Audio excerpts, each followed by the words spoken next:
오늘 우리에게 주신 하나님의 말씀은 신약 성경 로마서 4장 1절부터 8절까지 말씀입니다. 로마서 3장 21절부터 31절에서 바울은 모든 사람은 죄인이다.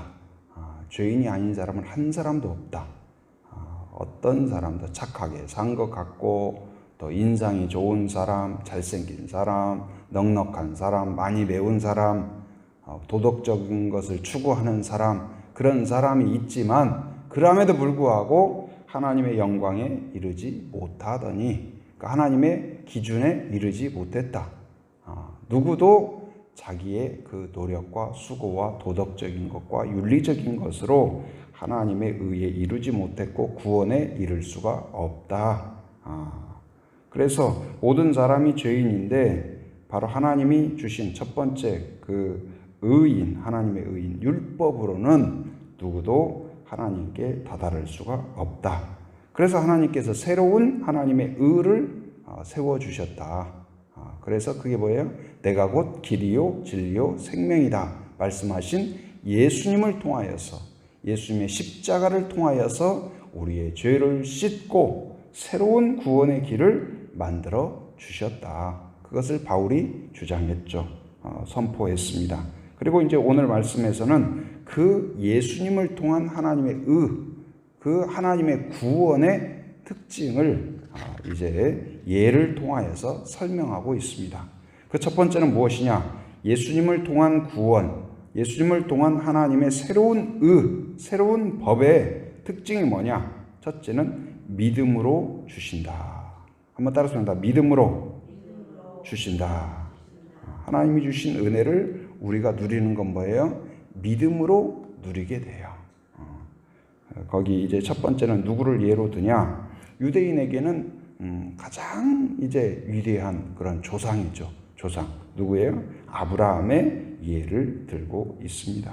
그 1절 말씀 같이 읽어봅니다. 자, 시작. 그런즉 육신으로 우리 조상인 아브라함이 무엇을 얻었다 하리요. 그래서 아브라함을 언급해요. 유대인에게는 가장 존중하고 존경하고 귀하게 여기고 시작이죠. 유대인의 시작. 그런데 그 아브라함이 어떻게 의롭다고 택함을 받았냐? 그가 어떻게 택함을 받았고 복을 받았고 복을 누렸고 약속받았냐? 그가 어떤 경건함에 있어서 다른 사람보다 특출났기 때문이냐? 그렇지 않다. 너희가 그렇게 위대하게 생각하고 바로 유대인들이 귀하게 여기고 자랑스럽게 여기는 아브라함, 그 유다인의 조상이요 대표라고 할 수 있죠. 이스라엘의 기원이라고 할 수 있어요. 그런데 아브라함이 의롭게 된 것은 율법의 행위를 완성함으로 이루어진 것이 아니라 곧 하나님의 뜻을 온전하게 흠결 없이 순종했기 때문에 택함을 받은 것이 아니라, 의롭게 된 것은 무엇으로? 아브라함도 믿음으로 이루어졌다. 이것을 이야기해요. 자, 2절 말씀 같이 읽어봅니다. 시작. 만일 아브라함이 행위로서 의롭다 하심을 받았으면 자랑할 것이 있으려니와 하나님 앞에서는 없느니라. 그러니까 아브라함이 어떤 자기의 행동과 열심히 했기 때문에 초등학교, 중학교, 고등학교 때 이제 상을 받잖아요. 품행이 방정하여. 그러니까 상 받을 때 방정하여. 그래서 이거 안 좋은 거 아닌가? 또 성적이 우수하여. 그래서 어떤 그 사람의 이 행동이 아주 훌륭하거나 성적이 우수하거나 뭔가 공로가 있을 때 상을 받잖아요. 오늘날도 대통령 표창, 국무총리 표창을 받는다. 뭔가 근거가 있는데 대부분 뭐예요? 이제 그 사람이 뭔가 탁월함이 있어서 상을 주죠. 그러나 이 하나님이 우리에게 주시는 구원은 그런 것이 아니다. 우리가 무엇을 했기 때문에 주는 것이 아니다. 하나님을 찬양했기 때문에, 하나님께 헌신했기 때문에 주시는 것이 아니라 바로 하나님이 우리에게 은혜를 주셨기 때문에 바로 우리가 감사하고 찬송하고 예배하는 것이죠. 근데 아브라함은 바로 행위로 이루어진 것이 아니고 무엇으로? 믿음으로 의롭게 되었다. 거기서 분명하게 이야기하고 있었어. 3절 같이 시작. 성경이 무엇을 말하느냐? 아브라함이 하나님을 믿음에 그것이 그에게 의로 여겨진 바 되었느니라. 그러니까 아브라함은 택함을 받았죠. 택함을 받았고 약속을 받았어요. 어떤 약속을 받았습니까? 이제 땅을 약속받았고 민족을 약속받았어요. 그리고 축복의 통로가 되겠다. 그런 약속을 받았죠. 그리고 아브라함을 통하여서 자손이 세워지고 그 자손을 통하여서 민족이 되게 하겠다. 그런데 눈앞에 벌어지는 현실은 그 약속과는 너무나 거리가 멀었어요. 왜냐하면 민족은커녕 뭐도 없었어요? 자식도 없었던 거예요. 그러니까 이게 될 가능성이 없어요. 가능성이 없었어요. 그래서 이제 늘 그것이 허전하고 불안하고 그랬는데 하나님께서 그에게 다시 격려하면서 뭐라고 해요? 하늘의 별을 봐라. 한번 세봐라. 그러니까 아브라함이 아무리 세봐도 셀 수가 없는 거예요. 셀 수가 없겠는데요. 그랬더니 너의 자손도 그렇게 될 것이다. 그런데 아브라함이 그 말을 어떻게 했어요? 하나님 말이 돼요. 자식 하나도 없는데 그렇게 생각했었는데 하나님의 그 말을, 그 약속을 다시 믿음으로 받아들여요. 그리고 아브라함이 죽을 때까지 실현이 됐을까요? 안 됐을까요? 민족이 된다는 약속이 실현됐을까요? 안 됐을까요? 안 됐어요. 그런데 죽으면서도 하나님은 반드시 이루신다. 이걸 믿고 하나님 품에 안겼어요. 그 믿음을, 하나님의 약속을 눈에 보이지 않지만 보이지 않는 것을 믿음으로 받아들인 것을 하나님이 의롭게 여기신 거예요. 여러분, 십자가에 예수님이 죽으신 것을 보셨어요? 안 보셨어요? 안 보셨잖아요. 그런데 그것을 성경의 약속을, 그 십자가를 통한 구원의 약속을 여러분이 받아들인 것을 하나님이 의롭게 여기셨다는 사실이에요. 그걸 믿음으로, 곧 이제 아브라함이 의롭게 된 것도 그가 의롭게 살아서가 아니라 하나님의 약속을 믿었기 때문에. 이삭도 마찬가지예요. 아브라함의 아들 이삭도 아브라함에게 주어진 약속을 그대로 나의 약속으로 받아들였어요. 그리고 이삭이 죽을 때까지도 그 약속이 실현되었냐? 실현이 안 되었어요. 죽을 때까지도 민족이 되지 않았습니다. 적은 소수에 불과했어요. 야곱이 죽을 때도 마찬가지죠. 야곱이 죽을 때에도 야곱도 아브라함과 이삭의 약속을 믿음으로 받아들였지만 그것이 실현된 것을 보지 못했어요. 그러나 한결같이 야곱의 아들 요셉까지도, 요셉이 마지막 유언이 뭔지 아세요?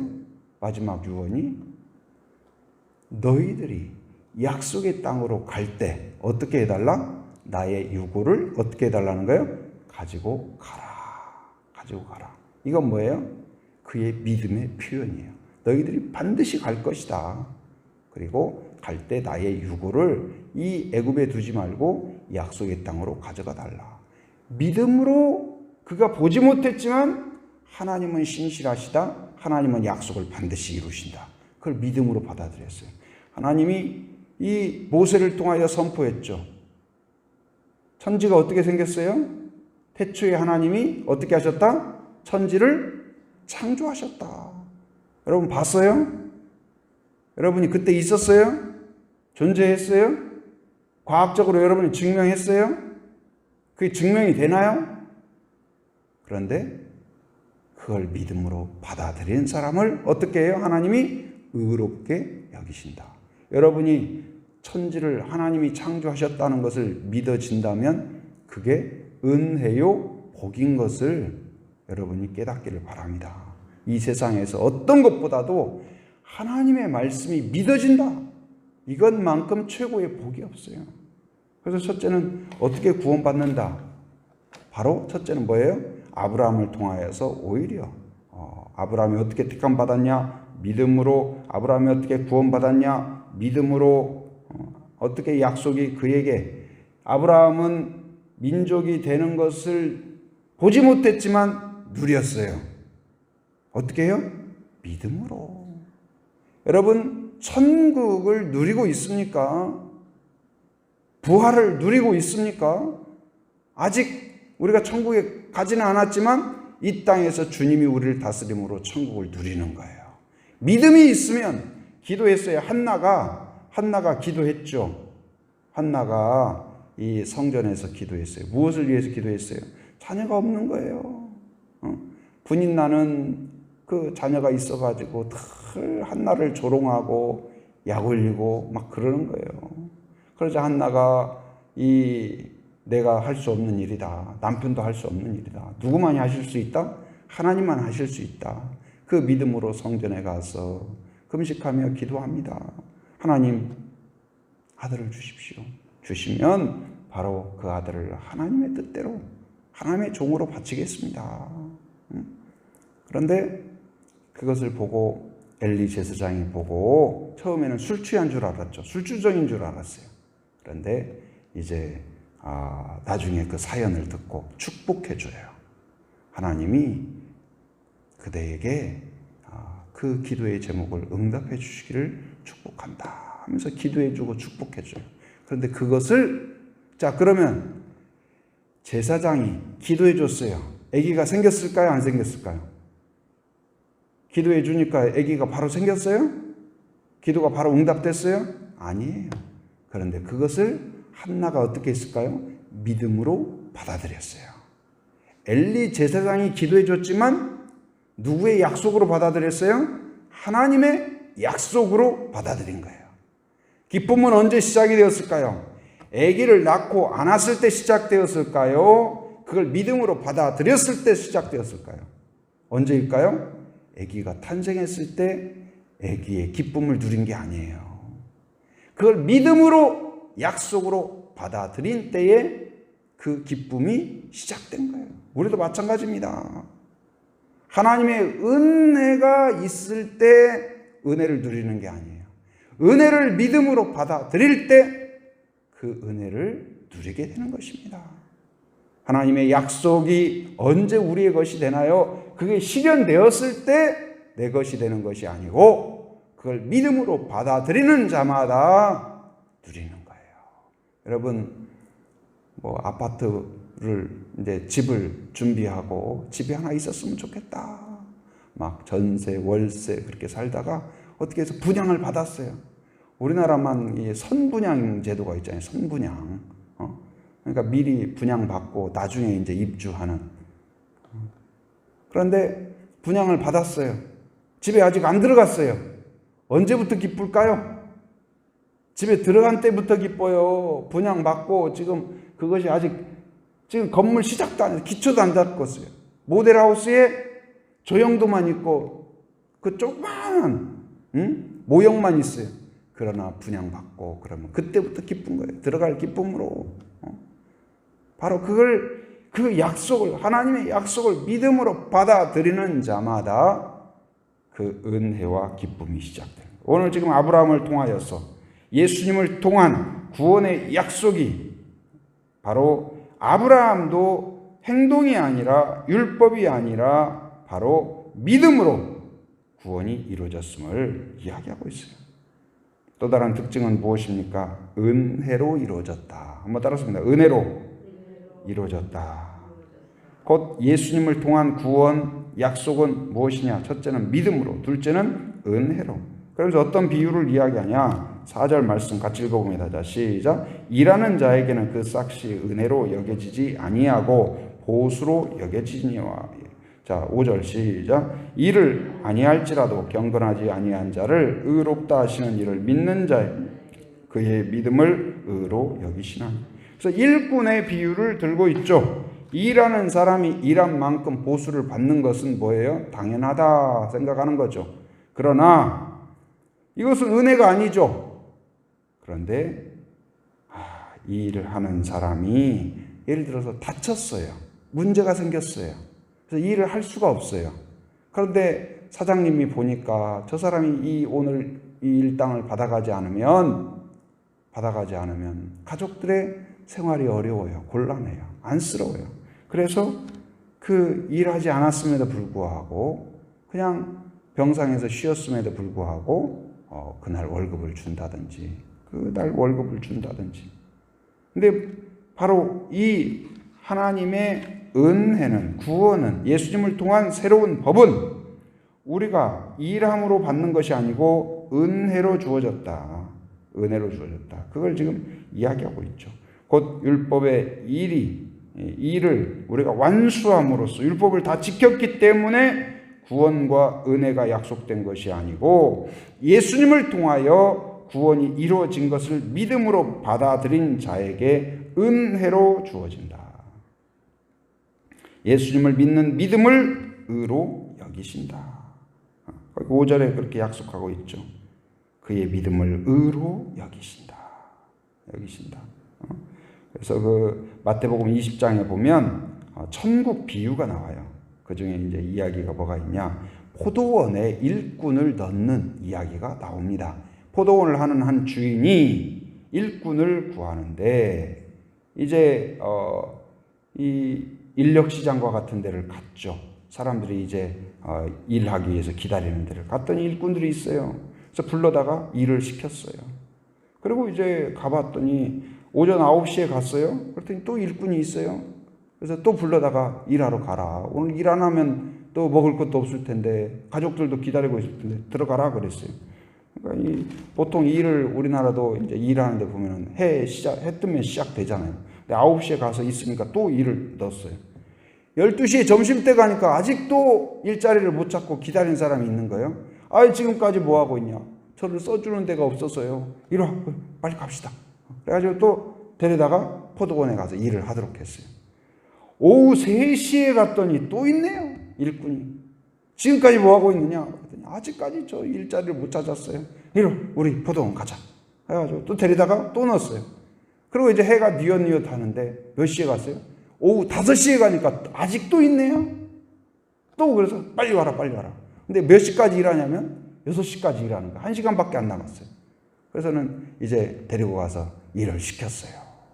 그런데 일꾼, 그 주인이 그 급료를 주는데 누구부터 주냐? 5시에 온 사람부터 주는 거예요. 근데 원래 약속을 어떻게 했냐? 한 데나리온씩 준다고 해서 하루 일삭이, 그 하루 싹이 한 데나리온이에요. 한 데나리온 준다고 그랬어요. 그래서 이제 사람들이 당연히 하루의 품삯이 한 데나리온이니까 1시간만 일했으니까 어떻게 해야 돼요? 1시간 값 시급만 줄 걸로 생각을 했어요. 그런데 주인이 딱 주는데 이 1시간 일한 사람이 입이 그냥 귀에 걸린 거예요. 우와 하면서 그래서 웬일일까? 옆 사람이 막 물으면 왜 그래? 왜? 아, 막 눈이 동그라져가지고 한 데나리온을 주셨다고. 그랬더니 주변 사람들이 아까 이제 1시간 일한 사람이 지금 한 데나리온을 받았잖아요. 그러면 이제 이 3시에 온 사람은 몇 시간 일했어요? 3시에 온 사람은 3시간 일했잖아요. 그러면은 한 데나리온 1시간 일한 사람 한 데나리온 줬으니까 난 3시간 일했지. 그럼 3데나리온을 주겠네 하고 막 기대하면서 갔더니 3시간 일한 사람도 한 데나리온 주는 거예요. 어땠을까요? 고마워했을까요? 입이 나왔을까요? 입이 나온 거예요. 그리고 이제 12시에 일한 사람 갔더니 그럼 몇 시간 값 줄 걸로 생각했어요? 6시간 값을 줄 걸로 생각을 했어요. 6시간 값이 아니라 한 데나리온 주는 거예요. 9시에 간 사람 한 데나리온. 새벽부터 간 사람 한 데나리온. 아니 이런 차별이 있냐고. 써줄 때는 일꾼으로 부를 때는 막 고마워가지고 그랬는데 오히려 그 약속대로 받을 때에는 막 불평이 많은 거예요. 그런데 사실은 그 포도원은 뭘까요? 일꾼이 필요해서 부른 게 아니에요. 왜 그랬을까요? 그 일꾼들에게 자리를 주기 위하였어. 그 생활의 그 궁핍함과 필요를 보고 필요를 채워주기 위해서 은혜로 그렇게 한 것이죠. 그것은 한 데나리온씩 주는 것은 1시간 일했기 때문에 3시간 일했기 때문에 하루 종일 일했기 때문에 일한 것의 대가가 아니고 뭐예요? 은혜로 주어진 것이다. 은혜로 주어진 것이다. 곧 우리에게 하나님이 주시는 것은 무엇입니까? 우리의 수고의 대가가 아닙니다. 기도 응답마저도 우리의 기도의 대가가 아니에요. 하나님을 믿는 믿음으로 구했기 때문에 믿음의 결과요. 또한 은혜의 결과로 나에게 주어졌음을 기억하는 성도가 되기를 바랍니다. 바로 이 믿음과 은혜의 역사를 다윗은 어떻게 고백해요? 바로 은혜와 믿음으로 하나님의 구원을 받는 자, 의롭게 여김을 받는 자는 어떻게 표현했냐? 복 있는 사람이다. 시편에도 복 있는 사람이다 그러죠. 누가 복 있는 사람이에요? 믿음으로 예수님을 받아들이는 사람, 믿음으로 하나님의 약속을 받아들이는 사람, 믿음으로 기도의 응답을, 약속을 믿음으로 받아들이는 사람, 은혜로 그것을 경험하는 사람, 그 사람이 복 있는 사람이다. 오늘 지금 바울이 그걸 이야기하고 주장하고 있는 것입니다. 여러분, 나에게 주어진 구원이 어떤 구원이냐? 하나님의 성경의 말씀을, 약속을 믿음으로 받아들일 수 있는 성도가 되기를 바랍니다. 그러면 그 약속이 나의 것이 돼요. 하나님의 능력이 나의 것이 돼요. 하나님의 구원이 나에게 바로 역사가 일어나요. 하나님의 그 강한 손이 우리의 가정 가운데 임하게 될 줄 믿습니다. 그리고 하나님의 은혜는 크고 풍성하다. 부족함이 없다. 차고 넘친다. 새벽에 들어간 사람이나 12시에 간 사람이나 1시간 남은 사람이나 누구에게나 주어도 부족함이 없어요. 여러분, 나에게뿐만 아니라 자녀에게뿐만 아니라 모든 이웃들에게도 차고 넘치는 은혜가 있다는 것. 그래서 우리가 그 은혜에 초청하고 또 초청하고 초청하는 거예요. 저 사람이 또 오면 우리 월급 줄어드는 거 아니야? 그게 아닙니다. 하나님은 누구에게나 풍성하게 은혜로 주어진다. 오늘 구원과 믿음과 우리의 가정과 모든 것이 하나님의 은혜다. 그것을 기억하고 우리가 할 수 있는 것은 무엇일까요? 감사와 찬양으로 온전히 하나님께 영광 돌리는 온전한 그런 예배자가 되어야 될 줄 믿습니다. 오늘 이제 믿음으로 구원받는다, 은혜로 구원받았다는 그 바울의 선포를 마음 가운데 받아들임으로써 기쁨과 감사가 넘치는 온전한 예배자가 되기를 주님의 이름으로 축원합니다.